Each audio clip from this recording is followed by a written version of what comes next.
What's going on, everybody? This is Afro Think Tank. I did a video on what I think gangs should do to go legitimate, right? Didn't get a lot of spins because anytime you make positive videos giving solutions to problems that would actually work, for the black community, that shit don't get shared at all. But one question that was asked in the comment section that I figured I can answer, right? And the question was, how do we do that? Like, how do we go about doing it? Do we use Bitcoin or something like that, right? And so it inspired me to make this video real quick off the top of my head, because I do have an idea of how gangs could actually do this. And this would apply not just to gangs, but any group of people. Let's say this is going to apply to the everyday average individual, right? Who literally don't have enough money to go do these things. Like the stuff that you see me do, right? Building a house here, buying land over here, like these things that people just don't have the discretionary money to just do because they got to pay bills and things like that, like life, right? How do you break from a cycle that traps you to the point where you don't even get to try the things that you would love to try if you just had the money to do it? So how do you do it? All right, the only way to do this is to do it in a cooperative way. We black people have the power to do anything we want. We just have to think outside of the boxes that we were placed in by the white European and its Western structure and society and rules that they don't follow, by the way. Keep in mind, they don't follow. So what we have to do is duplicate the best aspects of what these savage barbarians have been doing, while keeping us under duress. And we can do this in miniature micro ways, right? So this is my suggestion. We need to start forming investment groups, right? In replacement of you just doing it on your own, right? And what I mean by investment groups, not just people getting together talking about what they want to do, right? I'm talking about using the power of community, using the power of people in order to get things done for a collective. So for instance, if you're an individual, right, you don't make a lot of money, right, but you can scrape, a couple $1,000s together every now and then, right, for a good cause, right? But it's going to take more than a couple $1,000s to do this. What you do is, and this is the hardest part, because if you can get this first part right, it'll work. But it's getting this first part right and taking your time to get this first part right is the most important part, right? Because if you do this first part right, you can literally, everything else is going to go smooth. So what you do is you got to find at least, and I can say you can scale this, based off your financial capabilities. You can ask ChatGPT to help you organize something like this, right? So let's say, for instance, you want to go to Nigeria, right? This example I'm going to make is going to be a realistic thing you can actually do, right? Not implausible like a lot of these get rich quick, do this, buy bit. No. If you want to actually be successful, right, and you understand business, you just need the upfront cash. What you have to do, right, is get 3 or 4 or 5 people that you can work with during business, right, on this endeavor. So you need to get a team together of people who are in the same financial situation as you, right? But together you guys are strong, right? So if you can only come up with like $1,000 for something, right? But if you got 3 or 4 other people who you trust, like I said, this is the hardest part. Finding the people that you can trust to the point to where they can go off on your behalf, fly to another country, conduct business, and come back, and you can trust them to do that, right? Which will also require you to have verification structures. You got to be organized, because a lot of people trying this are going to fail because they're not going to be organized. You're going to have too many goddamn chiefs, not enough Indians, right? You're not going to, egos will get involved. Like these things at the very beginning can destroy this.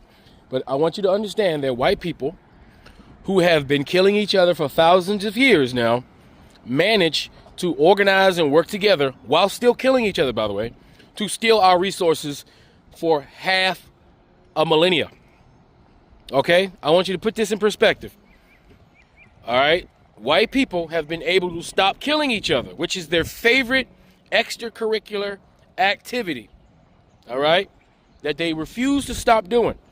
They were managed to, through all that chaos, they managed to be able to organize themselves, right, while killing each other to disenfranchise us. So if they have the capability of organizing themselves through that, I'm sure African Americans can organize ourselves no matter what position we find ourselves in society based off the society we're forced to live in, right? That we can organize ourselves in small investment groups of, you know, if you can get 4 or 5 guys together or gals together or any combination of the sort, have them pool their money together, organize themselves, right? They can make it so they become one entity, and that one entity that has 4, 5, 6 people in it will become powerful because now they have capital, they have leverage, right? That means somebody who has the capability of flying and conducting physical business on ground can go do that, you know, and y'all can rotate and fly to the country and conduct business on behalf of each other. You know, you have the designated person to do this, and y'all collectively get together and discuss next steps. Y'all pool y'all money together utilizing discipline and transparency, so you have the funds to organize whatever you want to organize. So let's say you wanted to go to Africa and make your own. You want to make your own, and you want to start a business, and you want to own the entire value chain, right? Because that's what we need to own, the value chain. Meaning, we need to operate the growing of the product, the processing of the product, the baggage, and the commercial selling of the product. Full and total value chain ownership, right? As average African Americans who ain't really got it like that, how do you do that? Okay, so first thing first, you're gonna need how much land, what does it take to process peppers and make a pepper shaker company, right? So you know how you go and you buy crushed red peppers. Let's do that for example. How hard is it to dry red peppers, crush them, and put them in a container, slap your name on it, and sell it? Just that simple. Crushed red peppers. We're going to keep it real stupid simple. So what you do is you have to source it. I happen to know in Africa is the land of peppers. All right? You can go to Africa, right? Take a trip. Go on vacation. Exploratory vacation. Go find out where you can source large amounts of peppers. Dried peppers, which is ridiculously easy, by the way. Right? Find out how much you can buy pennies on the dollar, because that's what you'll be spending. You'll be spending less than pennies on a dollar. Right? And then you find out, what equipment do I need? What equipment do we need to crush these peppers? What do we need to dry these peppers, right? The sun, all right? It's free, right? You're in Africa, right? For example, right? So let's say y'all want to buy land and build a facility. You can, with 5 people, I guarantee you can buy enough land to build a facility. You know, buy a couple acres of land, maybe 1 acre of land. You ain't got to start off. It may help you a couple $1,000s. With 5 or 6 people, that's a couple $1,000s. Somebody get on a plane. Somebody go over there and make contact with whoever's selling land. Y'all buy the land on behalf of the group, right? The group owns the land, right? Then you find out, how do we construct a building, right? You find a contractor, you construct a small building, right, that you're going to operate in. That won't cost that much. There's plenty of people who will build a building from scratch on your land, right? You know, you do all the necessary paperwork, which is not a lot, right? Y'all pool your money together again, right? And y'all build the construction. It'd be made out of concrete, probably cost you, you know, a couple $1,000s to build a simple building construction, right, between you, right? And after that, you find out, what kind of equipment do I need to dry and crush peppers, right? To make pepper flakes, you know, to put in the bottle and sell it with your name on it, right? Minimal equipment. You just ask ChatGPT what you need, ask where you can source it. In Africa, they got FedEx and UPS. You can ship anything anywhere. How much it costs.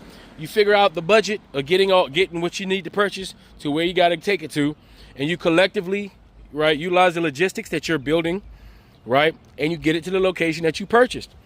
After you do that, so now you got a location, you got a building, you got the equipment, right, and you're creating networks and connections in the country as you're doing all this, because you're talking to people, right? So then you figure, okay, how I'm gonna bottle or package my dried peppers and put it on the market. What are we gonna call it? right? So you figure out the packaging company, where I'm gonna get the bottles from, what do I want to use, what's the cheapest thing to ship, right? Where do I want to ship it to? Because keep in mind, you don't have to just ship to America.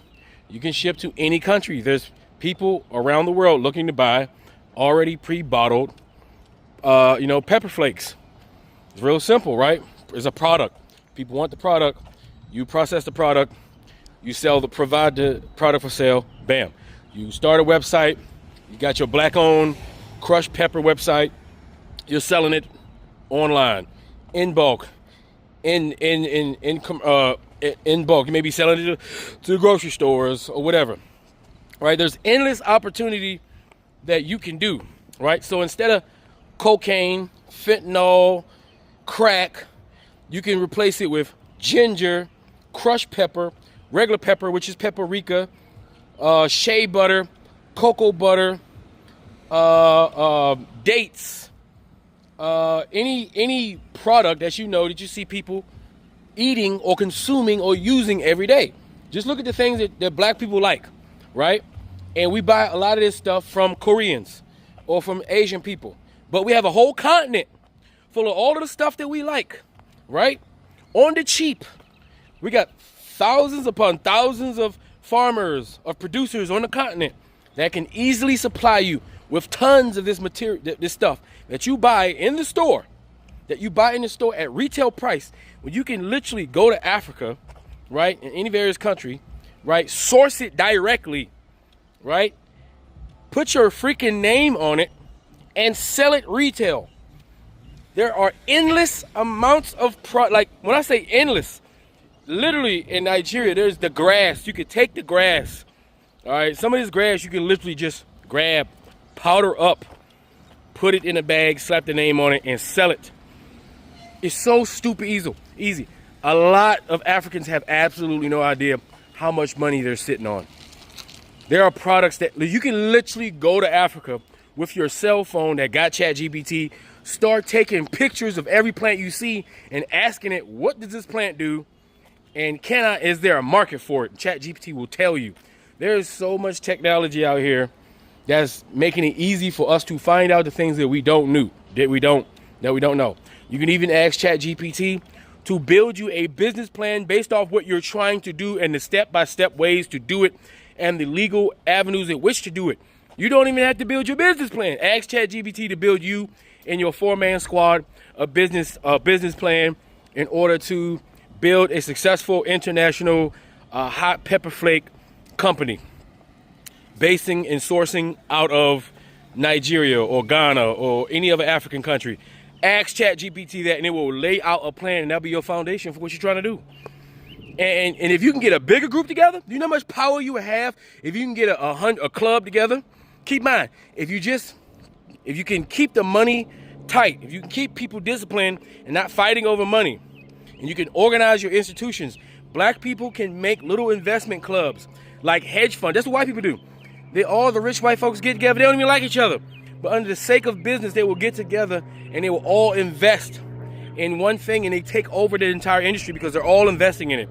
We can do that.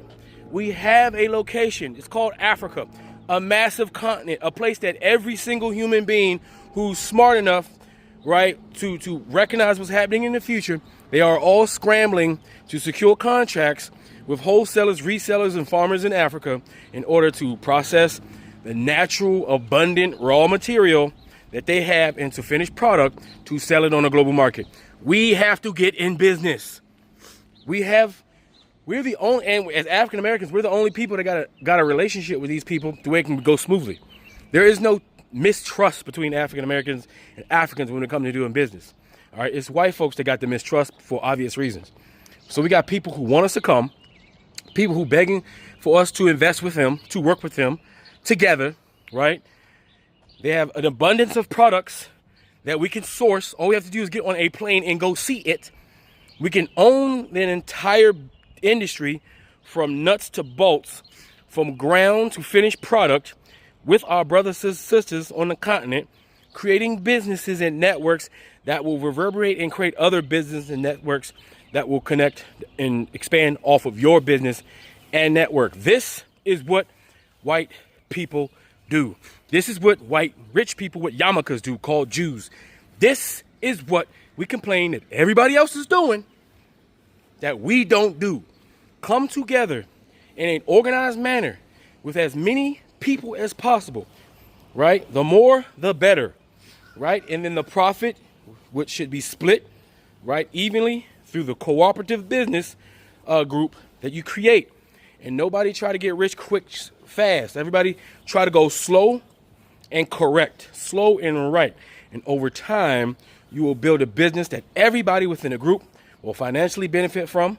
They will all slowly learn the process. They'll feel safe and secure in this process. And I'll guarantee you, you would win. Everybody who does this will win. It's just the effort that you have to put into it. You have to find people you can trust.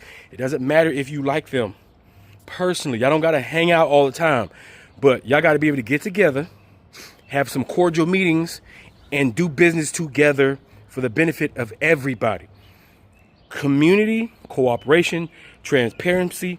Gangs can completely go from illegal to legitimate corporate entities that will put their descendant business owners into the Fortune 500 of the future companies of the world. Literally, this is what white gangs did. We need to do the same thing. If we emulate what our enemy has done that is successful, we will also be successful. If we don't do these things, right, then we have no one to blame but ourselves. We keep saying that politics is not working. If politics is not working, right, even though we must participate and grab as much power within that apparatus as possible. But while we're doing that, which takes years, right, on the business side, we can go faster by cooperating, with each other on the corporate side, creating investment entities, letting the smartest amongst those groups invest, travel on behalf of the group, organize, participate, transparency. And I'm telling you, big globs of people who would be considered poor could end up being the silent millionaires and billionaires of the future if they take my advice. It's guaranteed to work 100% if you do it and don't quit. It's guaranteed not to work if you don't do it. And as nature goes, we only got but so many options.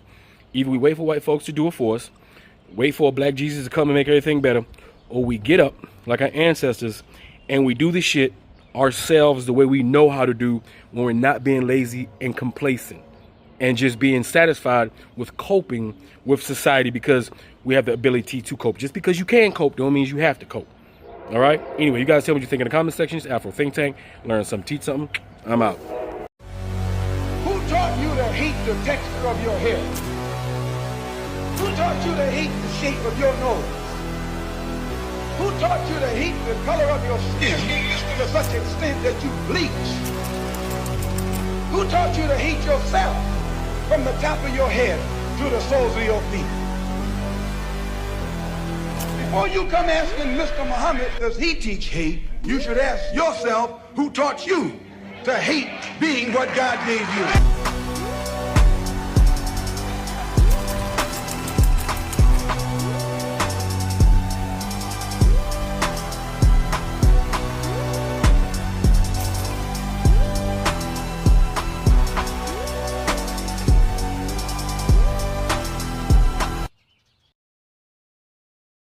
Free Sudan! Boycott diamonds and gold! Free Sudan! Boycott diamonds and gold! We most definitely cannot forget about the people of Sudan! Thanks for watching Afro Think Tank. Don't forget to like, share, and subscribe. And follow me on Substack and Patreon for more content. Remember, it's Pan-Africanism or nothing.